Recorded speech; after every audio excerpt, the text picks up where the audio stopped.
குறிஞ்சி எனும் கிராமம் அமைந்திருப்பது ஆர்வன் வீதியின் பக்கத்தில்தான். பிரதான வீதியிலிருந்து சுமார் 5 கிலோமீட்டர் தூரத்தில் தான் இந்த கிராமத்தின் வீதி ஆரம்பமாகிறது. 80 வருடங்களுக்கு முன் மிக கலகலப்பாகவும் அமைதியான சூழலையும் இயற்கை அழகையும் கொண்ட ஒரு கிராமமாக இந்த குறிஞ்சி கிராமம் காணப்பட்டது.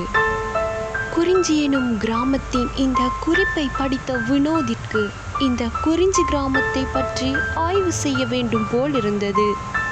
ஏனென்றால் வினோத் மற்றும் ஷாம், அபிராம், அவினாஷ், ஹாரிஸ் இந்த 5 பேரும் உற்ற நண்பர்கள். இவர்கள் ஒரு ஆய்வுக்குழுவாக செயல்படுகின்றனர். பழமை வாய்ந்த நூல்களில் உள்ள தகவல்களை திரட்டி ஆய்வு செய்வார்கள். அந்த நேரமே இந்த குறிஞ்சி கிராமத்தை பற்றிய ஒரு சிறு குறிப்பு வினோதின் கண்களுக்கு பட்டது. இதை பற்றி அவன் நண்பர்களோடு கலந்துரையாடினான்.